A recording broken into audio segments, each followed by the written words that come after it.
So today I'm going to can chicken stock. Basically, I made the chicken stock yesterday and then let it cool overnight so that I could skim the fat off the top. And now I'm just going to bring this to a boil. And that's really all of the prep work that needs to be done as far as the food that we're going to can today. It's just a basic chicken stock. And you would use this same process if you were canning beef stock as well. It has to be pressure canned, so I will be walking you through those steps today. But I wanted to show you what I do while I'm waiting for my food to come to a boil. These are the things that I get set up in advance.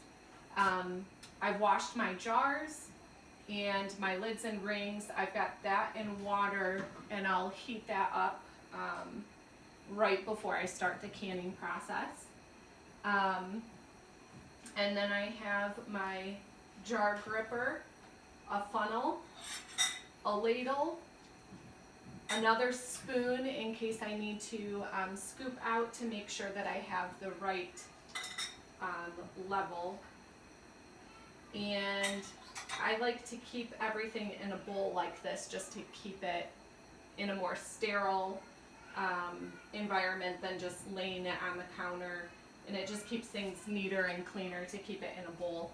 I also have my magnetic lid grabber so that I can reach into the hot water and get my lids.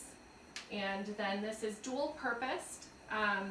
It allows me to measure the fill line for my jars.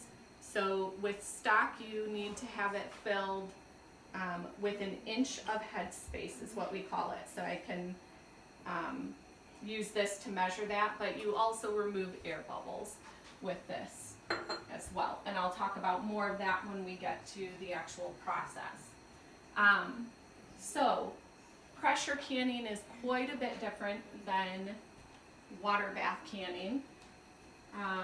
And it can be a little intimidating, so I want to talk about a few things with the process of pressure canning.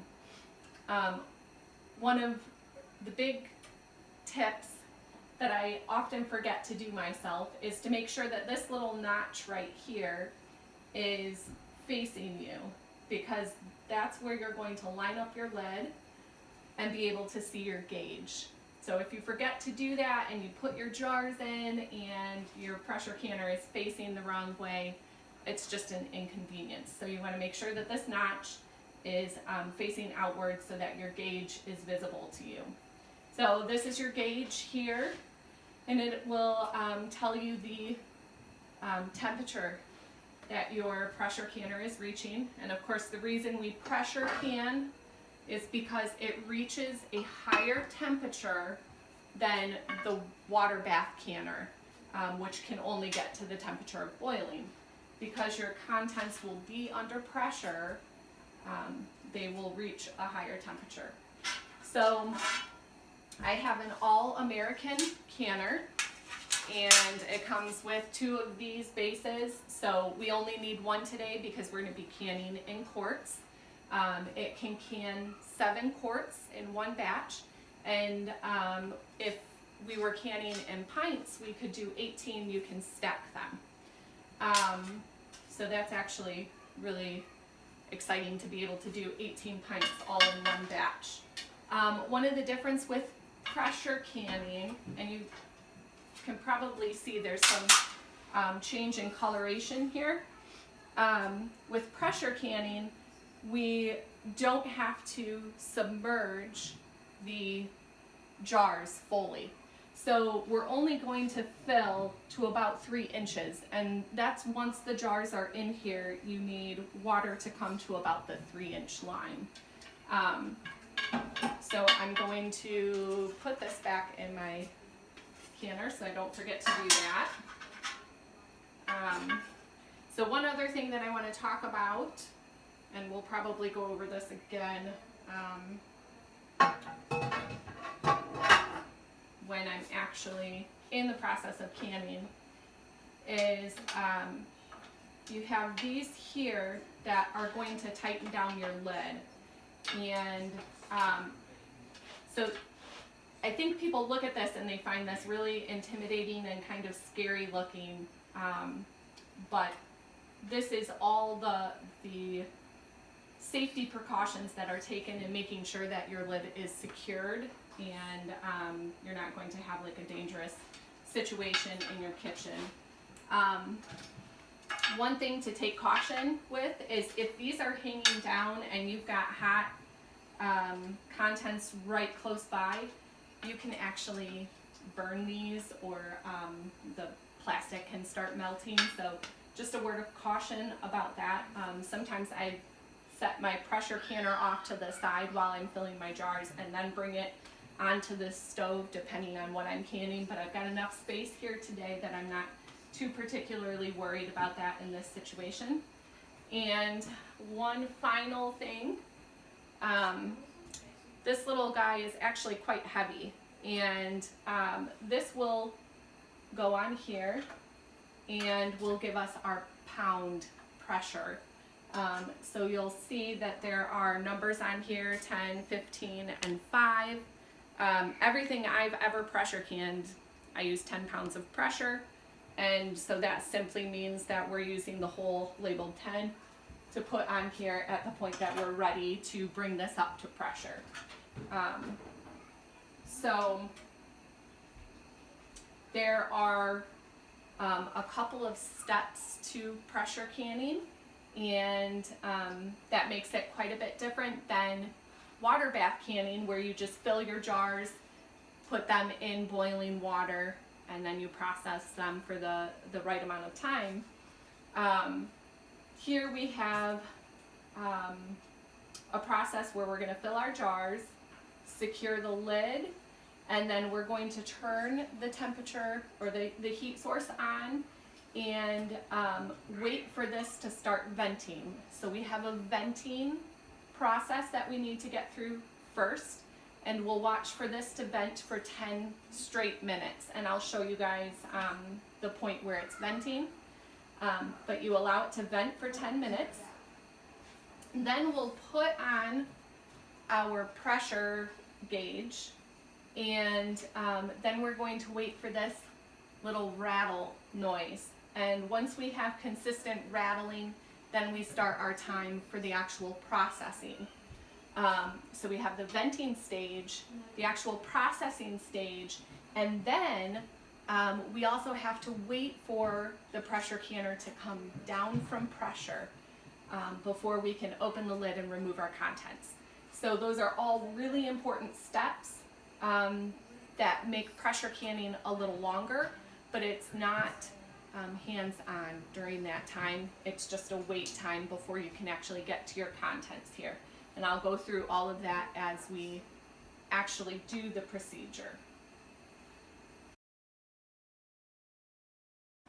Okay, so a few things that I did while I waited for my stock to come to a boil, which it's boiling nicely now, a little too much. All we have to do is bring it to a boil. It doesn't need any additional cook time beyond that. I've filled my jars with really hot water just to get them warmed up so that they're not going to have problems adapting to temperature control here. So it's not boiling water, it was just hot water from the sink, but you can feel some warmth on the jars now since we're going to be putting boiling contents into the jars. So I also got a paper towel wet so that I can wipe the rims of my jars, and now I'm going to just start filling them. So what I do is I use the water from the jars to pour into my canner as I go, and then that'll help me get that about 3 inches fill line. You don't actually have to sanitize your jars when you're pressure canning because of the temperature that it gets pressure canned at. It actually sanitizes as it goes.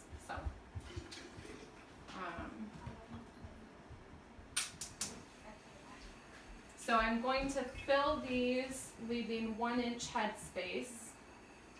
And the headspace is really important to pay attention to whenever you're canning, so that you're not creating an environment for bacteria or mold to grow, and for your contents to either leak or cause your lid to not seal. So always pay attention to the headspace recommended.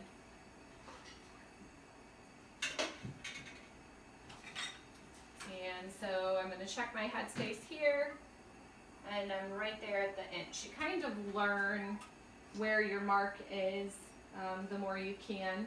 For like here is about 1/4 of an inch. Here's your inch headspace.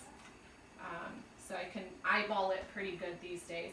So I wipe the rim. You really don't have to remove air bubbles or anything with liquid. I don't know. I very rarely ever see any benefit, like an air bubble coming off or anything.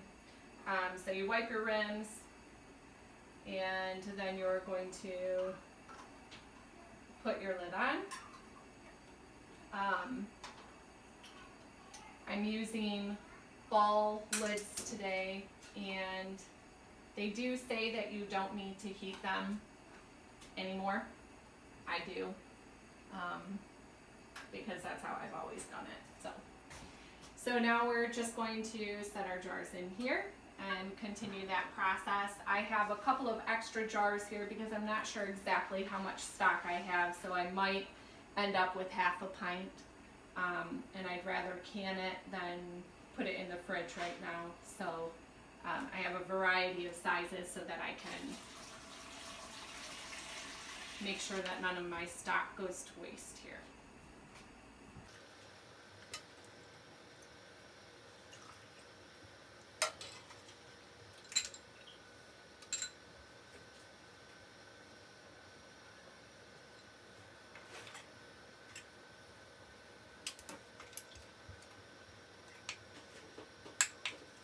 Make sure those rings are good.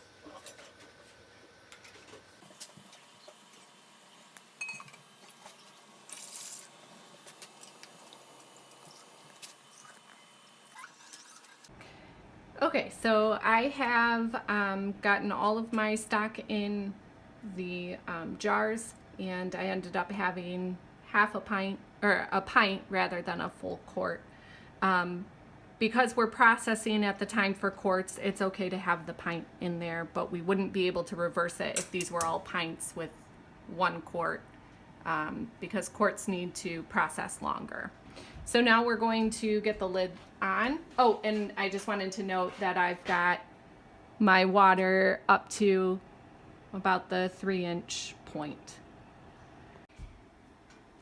So the first thing I'm going to do is just get a little bit of olive oil on some paper towel here and wipe the rim. It helps the seal. So we just do that process right before we put the lid on. And we line up the arrow with the notch here.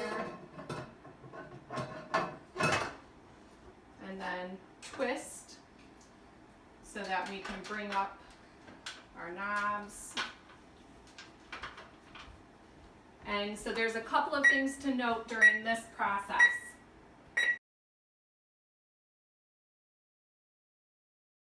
So during this process, you want to make sure that your lid is on evenly. So you wouldn't want a smaller gap here than over there, like what I just did. Gotta kind of check all the way around to make sure that you have the same gap.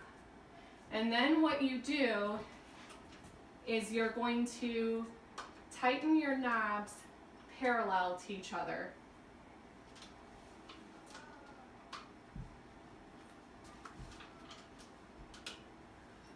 So I just got those finger tight, and now I'm going to really kind of crank them down.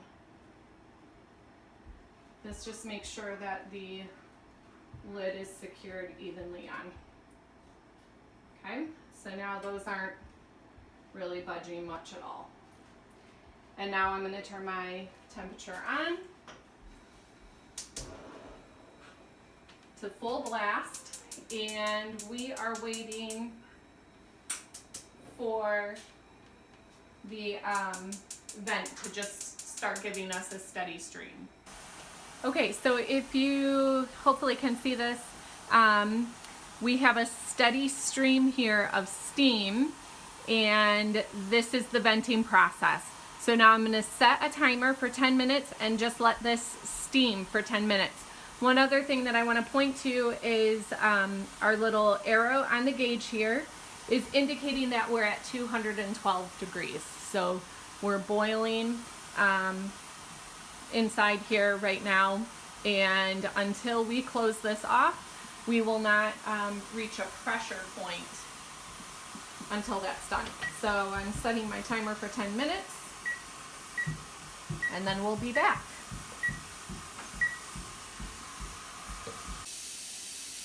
Okay, so we have now let this vent for 10 minutes, and now I'm going to put the pressure on again.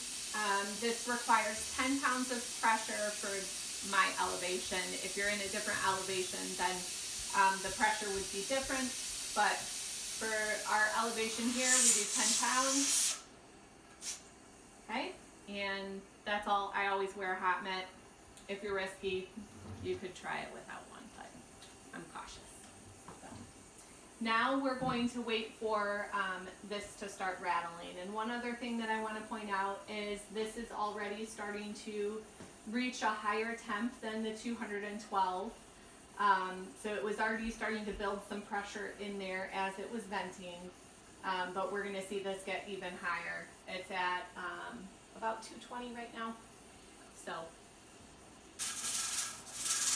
okay, so you can hear this rattle, and the goal is to have this rattle at least 1 to 4 times per minute. If at any point you go a minute or longer without a rattle, you have to start your process time all over. So I tend to babysit it and just remain in the kitchen during the whole time that I'm pressure canning, because I don't want the risk of it dropping too low below pressure and having to start the processing time all over again. So you can hear it pause, and then it'll come back to a rattle. And you'll notice on your gauge here, we're at 240 degrees. And so this is going to actually process for 25 minutes for quarts. It would be 20 minutes if I was doing pints. And chicken stock and beef stock have a really short process time, but a lot of your other vegetables and soups, if we're canning meat, they have a much longer process time, some of them an hour and 30 minutes. So you want to plan other projects within the kitchen, like I said, so you can just babysit this sound and make sure that it's keeping that steady jiggle is what we call it. Okay, so we set the timer for 25 minutes, and then I listened for the rattle every 1 to 4 per minute. And as soon as the timer dings, you can turn your heat off. But then you have to wait for it to come down in pressure before you can open the lid. And that takes a while. Was probably close to a half an hour with this. The longer your cook time sometimes, and the more contents that you have, the longer that time can take for it to come down in pressure. So the way that you know that it's come down in pressure is you look at your gauge here, and this little black needle is resting right on this silver thing. I don't know what you would call it, but so now I'm going to take off this, and you can hear just a little bit of pressure still release. And then I'm going to loosen my knobs so that I can get this opened up and see the stock. So one thing that I do is set up a station in my kitchen for my jars, where I'm not going to disturb them for at least 12 hours. So I don't want them in a place where it's high trafficked, or I might have to potentially move it because I need the counter space. So I kind of just nestle it away. And everything looks great in here. It looks like it was successful. We just got a little, one of my favorite ping noises in the world is when you can hear the lid seal like that. So there you go. We have canned chicken stock, and I'm going to set these to cool. I will not touch them for at least 12 hours, and then at the 12-hour mark, or 24 hours, I'll remove the ring and just give the lid a slight tug to make sure that it's sealed. One way you can tell that it's sealed is there won't be any kind of give to the lid.